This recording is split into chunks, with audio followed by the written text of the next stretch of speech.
Davanagere by election ಕಾರ್ಯಕರ್ತರ high drama ನಾಮಿನೇಷನ್ಗೂ ಮುನ್ನ ದೇಗುಲದಲ್ಲಿ ಮುಖಾಮುಖಿ. ದಾವಣಗೆರೆ ಬೈ ಎಲೆಕ್ಷನ್ ಕಾರ್ಯಕರ್ತರ ಹೈಡ್ರಾಮಾ ಆಯಿತು.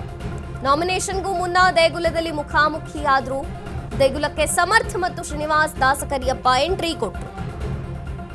ದಾವಣಗೆರೆ ದಕ್ಷಿಣ ಕ್ಷೇತ್ರದಲ್ಲಿ ದುಗ್ಗಮ್ಮ ದೇವಸ್ಥಾನ. ಇಲ್ಲಿ ಬಿಜೆಪಿ ಅಭ್ಯರ್ಥಿ ಬರ್ತಿದ್ದಂತೆ ಎಸ್ಎಂ ಸಮರ್ಥ ಎಕ್ಸಿಟ್ ಆದ್ರು. ಶ್ರೀನಿವಾಸ್ ದಾಸಕರಿಯಪ್ಪ ಬರ್ತಿದ್ದಂತೆ ತೆರಳಿದ್ರು ಸಮರ್ಥ. ಪರಸ್ಪರ ಘೋಷಣೆ ಕೂಗಿದ ಕೈ ಕಮಲ ನಾಯಕರು ಕಾರ್ಯಕರ್ತರು. ಗೆಲ್ಲುವ ವಿಶ್ವಾಸ ವ್ಯಕ್ತಪಡಿಸಿದ ಎರಡೂ ಪಕ್ಷದ ಕಾರ್ಯಕರ್ತರು.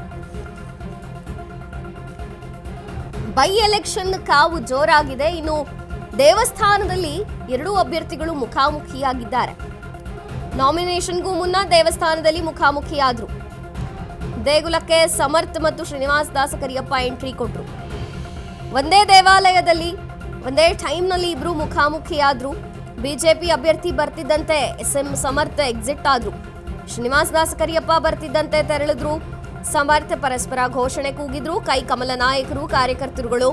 ಗೆಲ್ಲುವ ವಿಶ್ವಾಸವನ್ನ ವ್ಯಕ್ತಪಡಿಸಿದ್ರು ಎರಡು ಪಕ್ಷದ ಕಾರ್ಯಕರ್ತರು.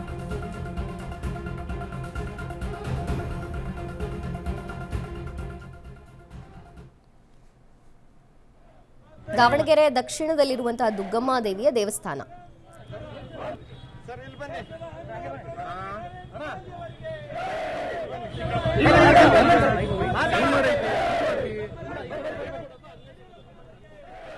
ದುಗ್ಗಮ್ಮ ದೇವಿಯ ದೇವಸ್ಥಾನ ಕಾಂಗ್ರೆಸ್ ಮತ್ತು ಬಿಜೆಪಿ ಮುಖಾಮುಖಿಯಾಯಿತು. ಇನ್ನು ದೇವಸ್ಥಾನಕ್ಕೆ ಶ್ರೀನಿವಾಸ ದಾಸಕರಿಯಪ್ಪ ಎಂಟ್ರಿ ಕೊಡ್ತಿದ್ದಂತೆಯೇ ಕಾಂಗ್ರೆಸ್ ಎಸ್ಎಂ ಸಮರ್ಥ ಎಕ್ಸಿಟ್ ಆದ್ರು. ಒಟ್ನಲ್ಲಿ ಹೈ ಡ್ರಾಮಾನೇ ಆಯಿತು ಅಲ್ಲಿ.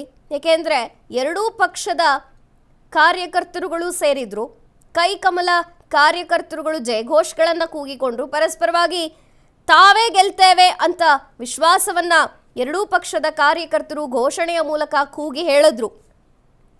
ನಾಮಿನೇಷನ್ಗೂ ಮುನ್ನ ಎಸ್ಎಂ ಸಮರ್ಥ ಮತ್ತು ಶ್ರೀನಿವಾಸ್ ದಾಸಕರಿಯಪ್ಪ ದಾವಣಗೆರೆ ದಕ್ಷಿಣ ಕ್ಷೇತ್ರದಲ್ಲಿರುವಂತಹ ದುಗ್ಗಮ್ಮ ದೇವಸ್ಥಾನದಲ್ಲಿ ಮುಖಾಮುಖಿಯಾದ್ರು. ಬಿಜೆಪಿ ಅಭ್ಯರ್ಥಿ ಬರ್ತಿದ್ದಂತೆ ಎಸ್ಎಂ ಸಮರ್ಥ ಎಕ್ಸಿಟ್ ಆದ್ರು. ಕಾಂಗ್ರೆಸ್ ಅಭ್ಯರ್ಥಿ ಎಸ್ಎಂ ಸಮರ್ಥ.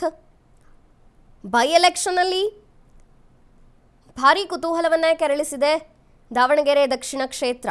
ಯಾರು ಗೆಲ್ತಾರೆ, ಗೆಲುವು ಸಾಧಿಸ್ತಾರೆ ಅನ್ನೋದು ಬಹಳ ಕುತೂಹಲ ಆಗಿದೆ. ಮತ್ತು ಬಿಜೆಪಿ ಕೂಡ ಟಫ್ ಫೈಟ್ ಕೊಡ್ತಾ ಇದೆ. ಇನ್ನು ಕಾಂಗ್ರೆಸ್ನಲ್ಲೇ ಇರುವಂತಹ ಒಳಬಂಡಾಯಿಗಳು ಅಷ್ಟು ಸುಲಭದ್ದೇನಲ್ಲ.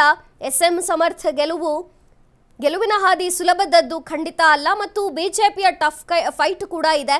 ಇನ್ನು ದೇವಸ್ಥಾನಕ್ಕೆ ತೆರಳಿ ಪೂಜೆಯನ್ನು ಸಲ್ಲಿಸುವಂತಹ ವೇಳೆಯಲ್ಲಿ ಬಿಜೆಪಿಯ ಶ್ರೀನಿವಾಸ್ ದಾಸಕರಿಯಪ್ಪ ಕಾರ್ಯಕರ್ತರೊಡನೆ ಬಂದರು. ಅದೇ ಟೈಮ್ನಲ್ಲಿ ಎಸ್ಎಂ ಸಮರ್ಥ ಕಾಂಗ್ರೆಸ್ ಕಾರ್ಯಕರ್ತರ ಜೊತೆಗೆ ಎಕ್ಸಿಟ್ ಆದ್ರು. ಒಂದೇ ದೇವಸ್ಥಾನದಲ್ಲಿ ಇಬ್ಬರು ಕೂಡ ಒಂದೇ ಟೈಮ್ನಲ್ಲಿ ಮುಖಾಮುಖಿಯಾದಂಥದ್ದು.